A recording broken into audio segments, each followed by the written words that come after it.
Good morning, New Brunswick, and welcome to the New Brunswick Today Show for today, Tuesday, November 29th. I'm Charlie Cradaville. I'll be your host. We've got a special show for you with a special guest. Our guest is running for governor of the great state of New Jersey in the 2017 election. He's also a pastor at the Reformed Church of Highland Park, and we're looking forward to getting to know him a little better. So please stay tuned for that interview, and please do us a favor, share this live streaming video right now with your friends so that they can watch that interview as well.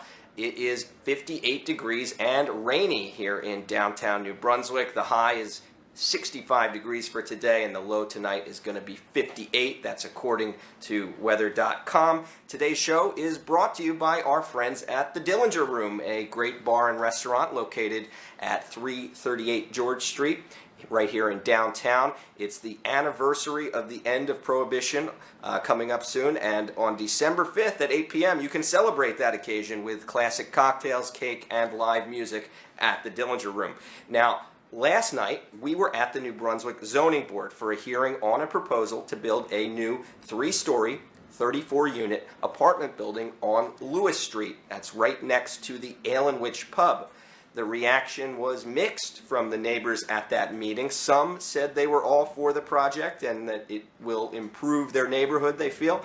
Others were very concerned about the design of the building and the impact it will have on traffic and parking in the already congested area. Now, this is a rendering of what the building is supposed to look like. It will include underground parking, but like many of the projects in New Brunswick, it's going to have more bedrooms than parking spaces, 58 bedrooms to be exact. Now, in the hopes of making it easier for future residents to get by without a car, the developer agreed to install and maintain a bus stop that could be used by the Rutgers New Brunswick shuttle, as well as school buses and any other bus route that may exist in the future. There's also going to be a gym and lounge and on-site laundry for the residents inside the building.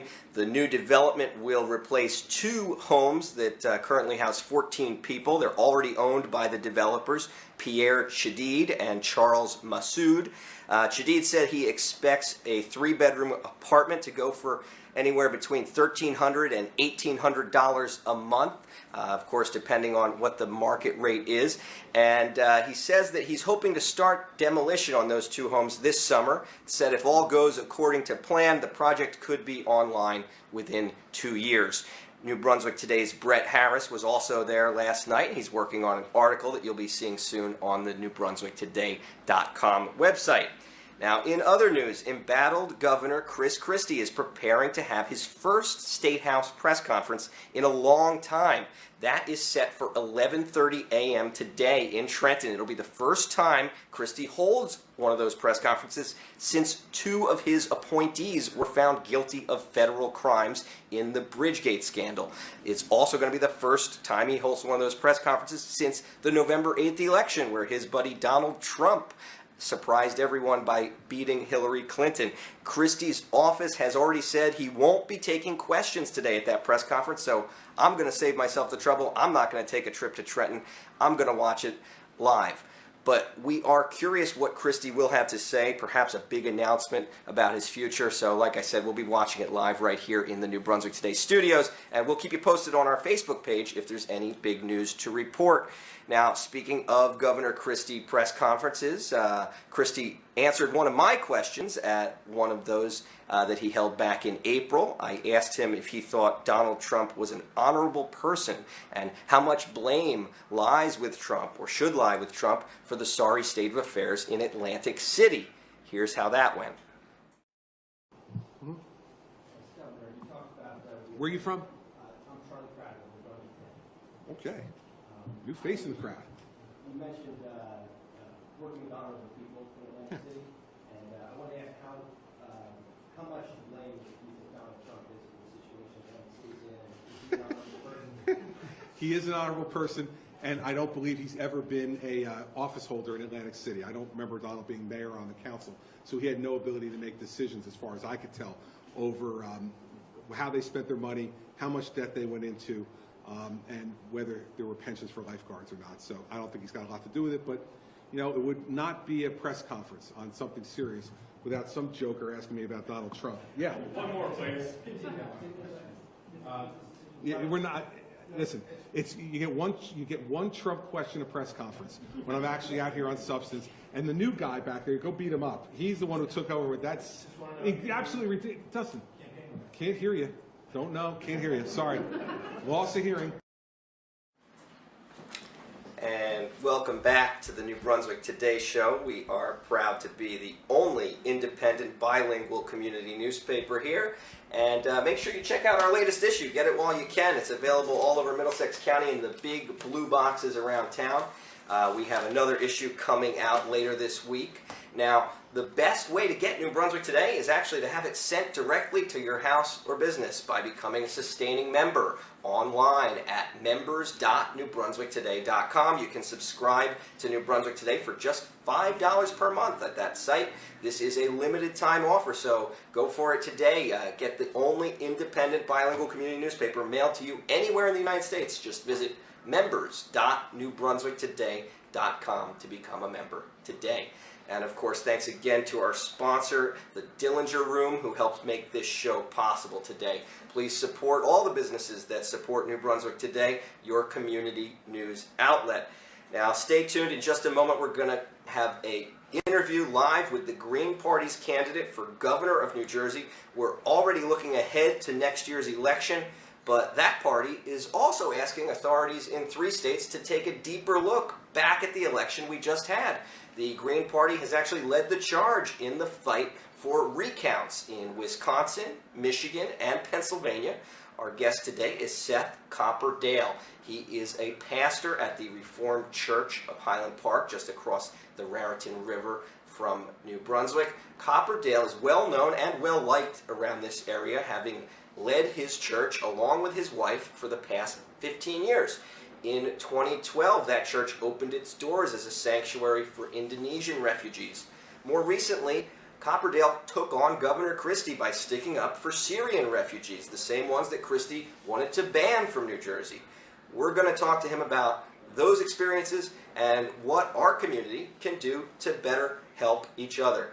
We're also going to ask why he's decided to throw his hat in the ring in the 2017 governor election, and also why he's supporting that effort to recount some of those votes in this year's election.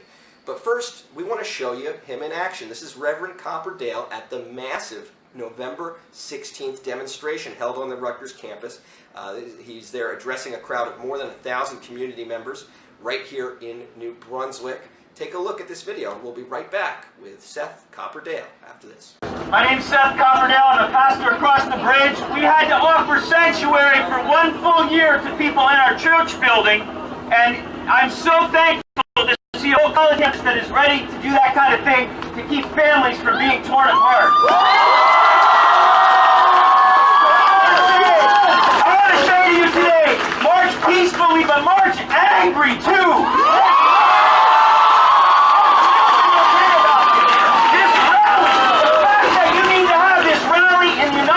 Of America is outrageous.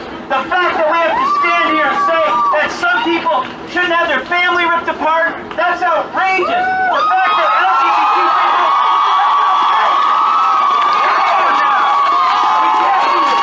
people peaceful doesn't mean not angry. We ought to be outraged at what's happened in this country. So I'm thankful to see Rutgers students standing up to say it's time. It's time to say that we've got to stand with those who are last all the time. Let's go for it now. Yeah.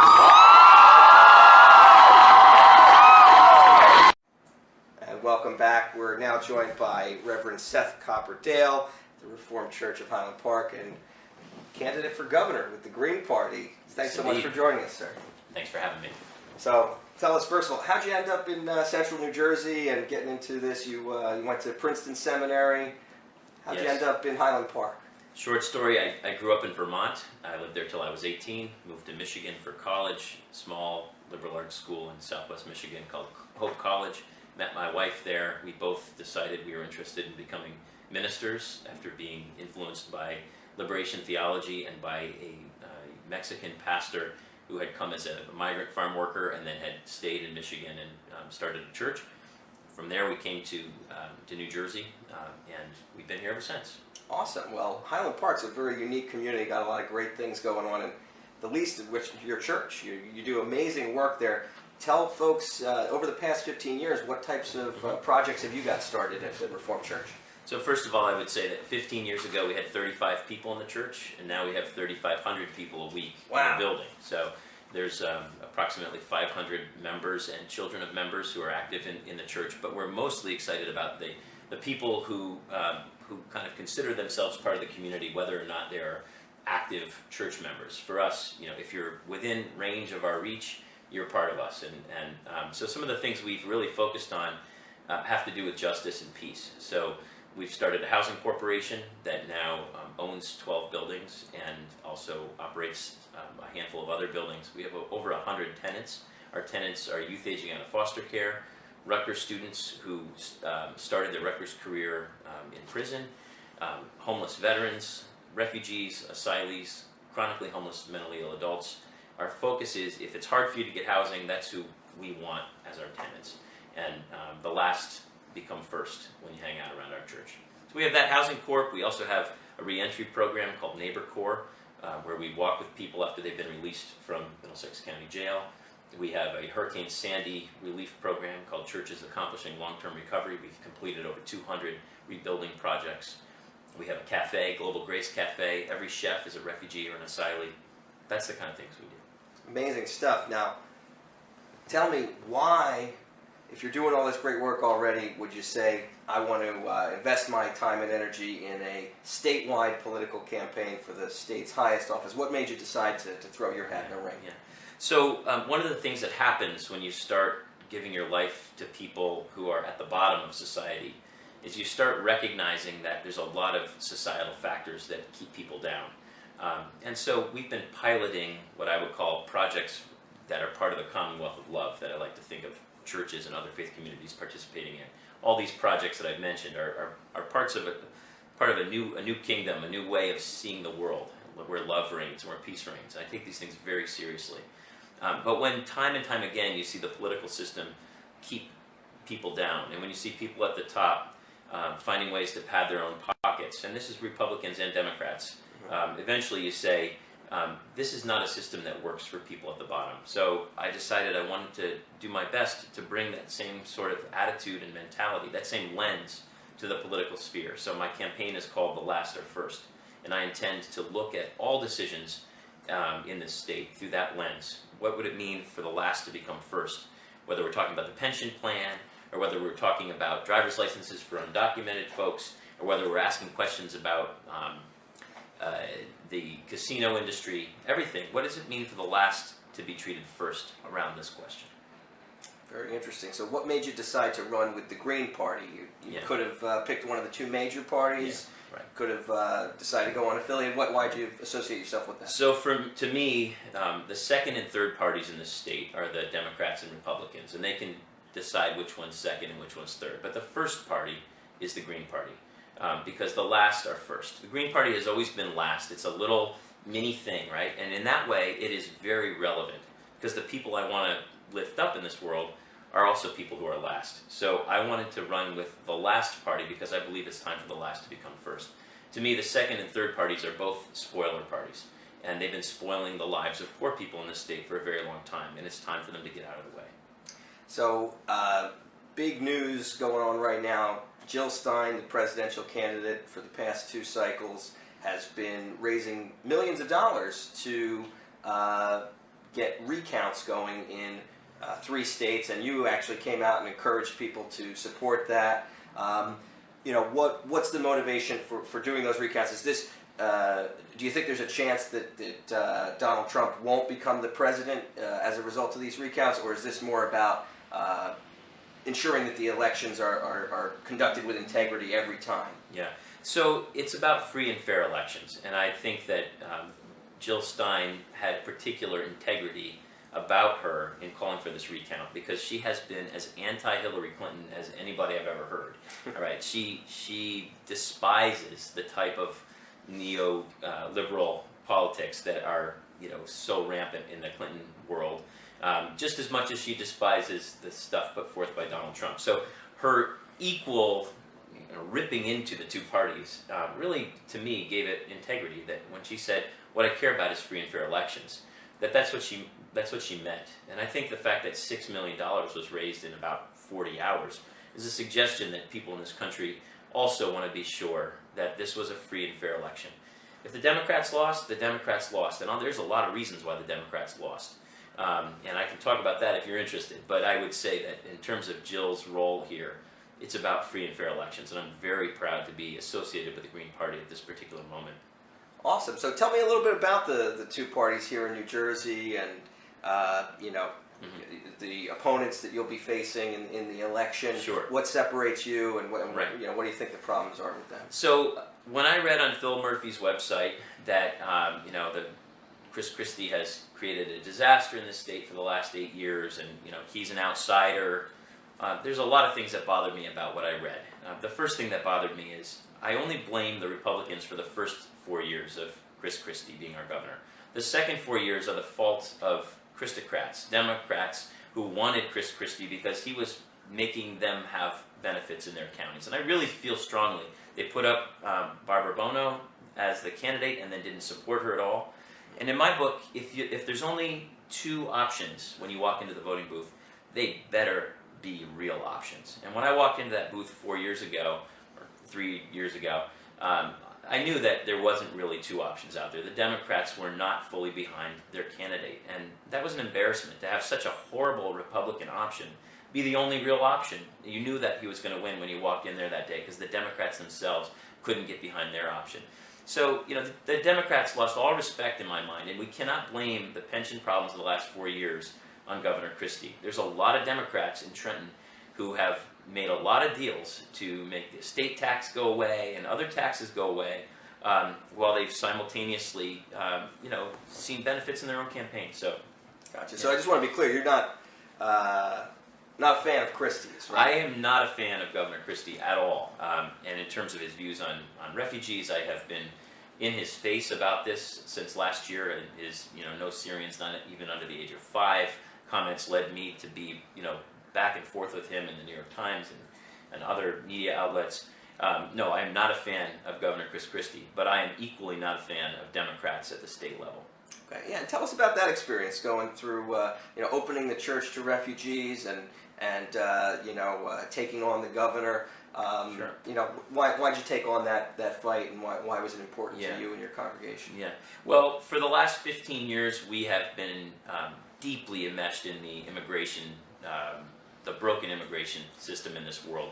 Back in 2006, 35 fathers who were affiliated with my congregation got taken by ICE in the middle of the night, and they were all deported after spending a month in Middlesex County Jail at the time when we were making big bucks off working with ICE to house non-criminal detainees. It was a horrible moment. And I've had these moments over and over with the broken immigration system at the federal level of brokenness. This past year, when we had a chance as states to be very open to refugees from around the world, it seemed like a great opportunity to be joining with the federal government on the state level in welcoming refugees. That's something this country has always done, and here we had the biggest refugee crisis in memory, and we had a chance to receive refugees. And the response of our governor was to basically close the state to refugees, or attempt to. So my church was ready to help before the governor's response, but I have to tell you that when you feel pushback from power, sometimes it solidifies your convictions. And I can say that my congregation and the interfaith coalition that I've built now, called Interfaith Rise, Interfaith Refugee and Immigrant Services and Empowerment, really, we felt an extra boost about the importance of what we're doing because of the horrible governor we have right now. Great opponent to have, right? Yes. Right. So tell us, what do you hope to accomplish with this campaign? Are you, do you think it's possible you can win? I'm running for governor because I want to win, and I believe that the last or first is a winning strategy. If you look at who the Democrats and Republicans fight over for votes in this state, they pretty much leave out the bottom 40% of the potential voters. Those are the people who are going to benefit most from the policies that I'm going to push for, and therefore that's who I'm going to campaign for. I'm making every effort to reach out to those who usually get left off the radar of the Democrats and the Republicans. So I would love it if they still get the same votes that they always get, and I come up with, you know, a mystery 40% of the electorate who suddenly feels like somebody believes in them. So some of the ways that I'm doing that, my campaign is called The Last Are First, and I am not hiring anybody in power. You know, John Wisniewski came out and said, you know, he's hiring Bernie Sanders' campaign coordinator from Iowa. I don't care. You know, who I'm hiring people at $15 an hour who have recently been released from jail, folks who are disabled, folks who are youth aging out of foster care. I'm hiring people who will benefit from the types of policies that I'm putting in place. Refugees and asylees, that's who I'll hire. People who are allowed to work in this country, and I'll pay them $15 an hour. If I'm going to have that as part of my platform, I need to show with integrity from the beginning that this is what the campaign is all about. So, for example, next week, I'll be hiring my first people to work on my campaign. It's not a campaign manager. It's not a policy expert. I have people coming out of the woodwork who want to advise me on real progressive policies. I don't need to pay them. Those are people who have day jobs. Instead, I'm hiring folks with a prison record and who need a chance in this broken society. It's hard to get a job when you've got to put that check mark next to your name. But I know that there's some great community organizers out there. So I'll be in Newark working with a group of young people who have all these blockers to their employment history. I'm going to hire some folks at $15 an hour to begin canvassing within the streets of Newark. We're going to go block by block. We have a whole year to do this. Yeah, there's more than 300 days until the election. Right. So you're obviously going all in.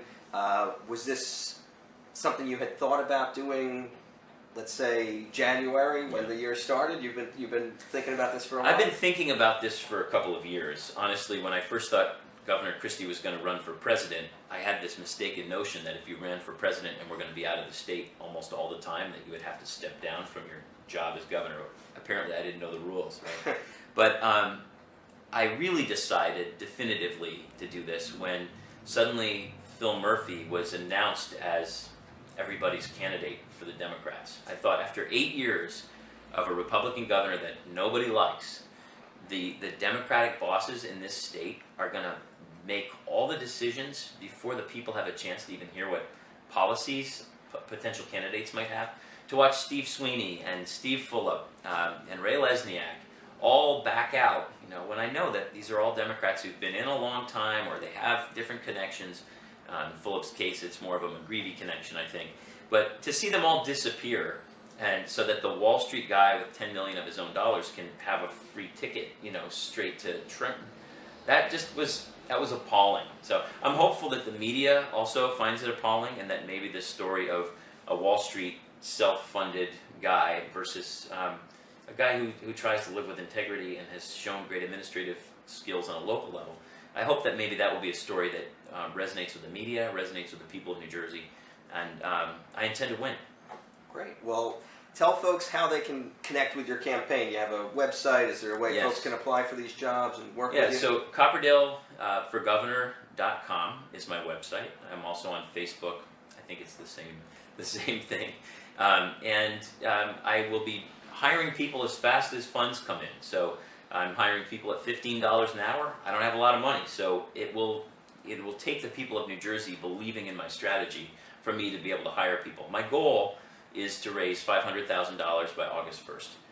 If I could do that, that would mean that I qualify to be in the debates. It is never the case that a third party raises enough money to get into the debates, and it's the Democrats and Republicans who get to set these laws on how much money. They actually have to raise $430,000. But if I can raise $500,000, I could hire 60 people to work. I can't remember exactly. I think it's 20 hours a week at $15 an hour, and still have enough money for advertising and printing costs and hats and all that other cool stuff. If I could raise that kind of money, once you hit 430, then the state does a 2-for-1 matching fund. And so that's my goal, is to hit the matching fund number. So if people want to contribute to my campaign, you'll be helping real people in New Jersey learn skills, make real money, and push for policies that benefit their families. I haven't told you much about the policies yet. Yeah, but before we Yeah. go, tell folks Just what few you things. stand for, what you would want to do. So the three most important categories of people on my platform will never be able to vote for me. First, it's children. I want to see a huge increase in the number of vouchers for families with children. It is terrible to me just how limited are the voucher opportunities. And to see, I frequently in my church have families sleeping there in the winter because they have nowhere to go. Moving out of their housing vouchers. Housing vouchers. Yes. So moving out of their minivan into my church basement while we try to scrape together, one more voucher out of some empty pool in some county around here. It's a disgrace. So vouchers for kids and vouchers that can be used in every town in New Jersey. There should be no town that's so rich that it can't support folks who are low income. So that would be one thing. Second category is undocumented and asylees and refugees. I believe in driver's licenses for all, and I think that it's terrible that we have New Jerseyans who happen to be undocumented because of our broken system who can't drive safely in the state. They need to drive to get around, and we need to know that they have a driver's license. It's important for all of us. So that's a big one. In terms of asylees, we have these federally funded programs with these for-profit prisons like the CCA prison in Elizabeth, where when someone finally wins asylum after 11 months of sitting in a cell, they're released. They're worth $160 a day to a private company while they're inside, but the day that they're released, they're not worth anything to anybody. And so they're dumped into the back streets of Elizabeth and left for the New Jersey taxpayers to take care of. It's not very welcoming. So I really want to change that. And finally, folks who are involved in the criminal justice system, every person who's 18 or older should be allowed to vote, and that should never be taken away from you. There's no reason why you should lose your vote if you go to jail. And I think it just invites voter suppression. I'm much less worried about voter suppression in the voting booth than I am in creating laws that put black people in jail that then keeps them from voting, not only while they're in jail, but then while they're on parole. So the whole thing just leads to just incredible levels of racism. Our state has the worst racial disparity of any prison system in the whole country. And to think that that we are perpetuating this, we need to get everyone voting. And I have a lot more policies, but that's where I'd start. So none of those folks can vote for me currently. But that's if your the focus. last are first, that's who we should all be thinking about. And I really believe that the middle class has been duped forever to think that, if the rich just dangle something toward us, it's going to benefit us. I think instead, if we start at the bottom of society, instead of a trickle down from the top, we could have a wellspring from the bottom that really catches all of us up in the middle. Imagine if the 40% of the people who don't vote joined with the 50% who think of themselves as being in the middle. We really would be a force to be reckoned with when it comes to making wealthy people and wealthy corporations meet the needs of all of us.